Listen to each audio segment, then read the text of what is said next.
Welcome to the Hippie, Geeks, and our Skoolie Conversion Soul the Sun Chaser. If you enjoy this video, be sure to subscribe and hit the bell notification icon to catch all our new content.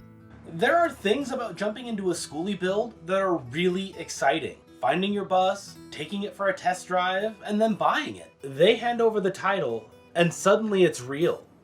It's yours. You just bought a school bus. I mean, holy crap, you just bought a school bus. If you're anything at all like we were, you've been planning this for years, and suddenly it's come true. So what happens next? In this video, we're going to talk about the 5 issues that popped up right after we bought our school bus, and the process we went through to overcome them. Insurance. This is a tough one, and it's something you need to think about before you even take your bus home. There aren't a lot of companies out there that will insure a conversion. You can look into policies with Allstate, State Farm, and Good Sam. However, our bus was still a bus, and a lot of times you can't insure a conversion until it's actually converted. So what do you do then? In our case, we have had auto insurance with Progressive for years. They absolutely do not cover schoolies in any way, shape, or form. But you can go through their commercial division and get insurance for a non-commercial bus. What this means is that you're a normal person with a bus and drive it around. You promise that you are not going to be using the bus as a business to transport people, and they agree to cover you with whatever limits you want. Personally, we feel that the bare minimum coverage required by the states is virtually worthless. It will cover a small to moderate accident, but not much else. Most states require a 15, 30, 5 insurance policy. What that means is it covers up to $15,000 per person, $30,000 per accident, and $5,000 in property damage. Even if you cause an accident with a car, think of how much damage you can do. Now imagine what could happen with a school bus. Those maximums are virtually useless, and what a lot of people recommend is a 100, 300, 100 policy, which is $100,000 per person, $300,000 per accident, and $100,000 in property damage. That will give you a much more realistic chance at being able to cover any kind of damage. Now, this isn't going to cost you that much more than your policy already does, and it gives you an incredible peace of mind. We all want to think that nothing bad will ever happen, but you never know. With all of that said, you're probably wondering what that meant for us. We matched what we have on our automobiles, which is the 100, 300, 100 policy, with comprehensive that has a $100 deductible. We both have a clean driving record and have had Progressive for about 8 years now, and what that turned into was $280 for a 6-month policy, or about $47 a month. It's not as cheap as RV insurance would be, but it's not that bad, and we accept it for what it is for now. The next 2 things reared their head at about the same time. First, air brakes. There's a lot of fear and confusion out there about air brakes.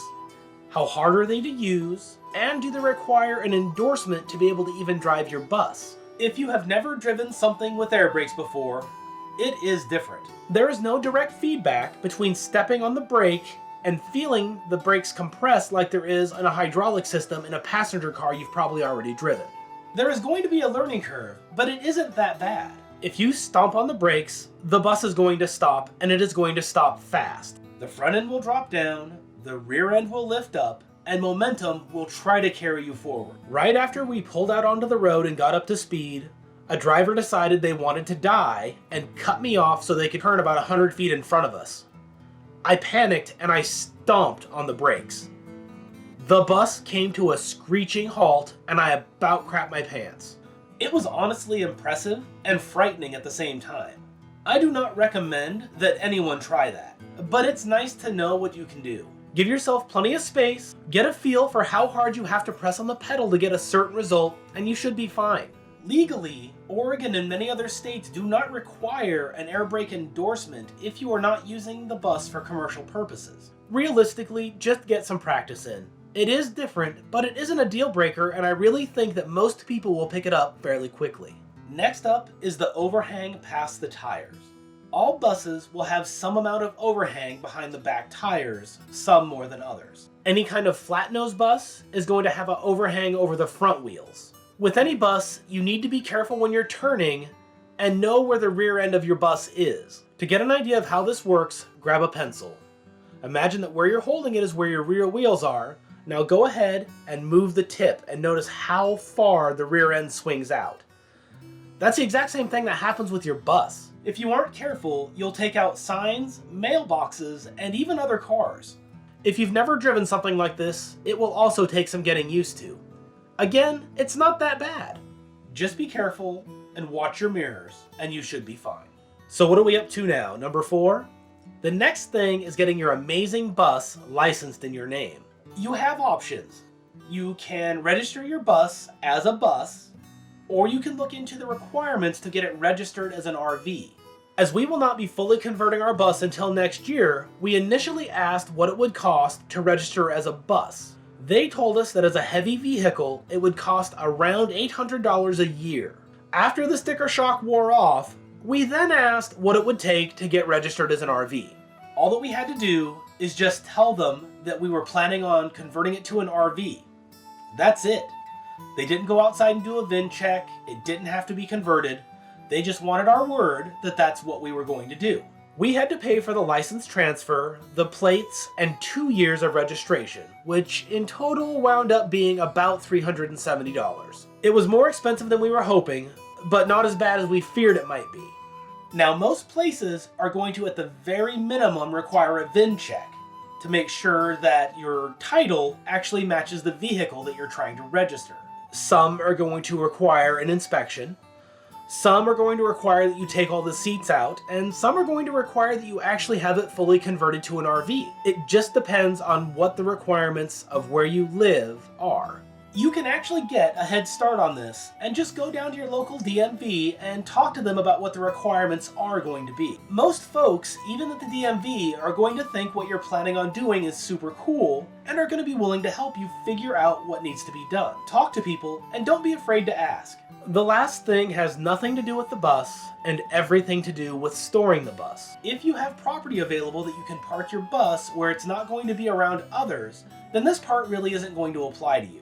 However, if you're going to park the bus at your house, never underestimate the ability of your neighbors to be petty and try to turn you into the city. Try to learn ahead of time what the laws in your city are for parking a bus at your house. Most cities have their codes posted online, so it's pretty easy to track them down and find out what you need to know. And you can also typically contact the code compliance office and ask them directly. With that said, no matter how much research you do, they can still surprise you. We bought our bus specifically because it would fit completely within our driveway. We figured that would cover us and we would ride off into the sunset with our Skoolie and everything would be great. Then we got a letter from the City of Eugene Code Compliance. One of our neighbors is a landlord who rents out 2 of the houses on the cul-de-sac. One of his families is moving out and he's been trying to rent it out for the last week. Obviously, someone has asked why there is a school bus in the cul-de-sac and he turned us into code compliance. As we received the letter on a Saturday, there was no way to call them to just talk about what our options were. So I read what they had said, dug up the codes online, and then shipped off an email and had to wait until the next Monday to be able to talk about it. The only code they could get us on is that in Eugene, within 10 feet of a public road, or in our case the cul-de-sac, any vehicle, bus, RV, car, anything has to move at least every 48 hours. First thing Monday morning, they emailed us back. He stated that yes, I had read the code properly, and all we had to do was physically move the bus every 2 days. That was it. So now, every other day, we will either take the kids to school, or simply pull the bus into the cul-de-sac and then back it back into the driveway, thus complying with the code. The compliance officer said there was nothing else that I had to worry about, and he would call the homeowner himself to let him know that there's nothing they could do. There you have it, the 5 things that we had to deal with immediately after purchasing our bus. I would love to hear down in the comments if you've run into some of those same issues, or have you run into something else entirely different. If this is your first time here visiting Soul the Sun Chaser, it would be wonderful to have you subscribe. This channel is all about our Skoolie journey, the good, the bad, and everything in between.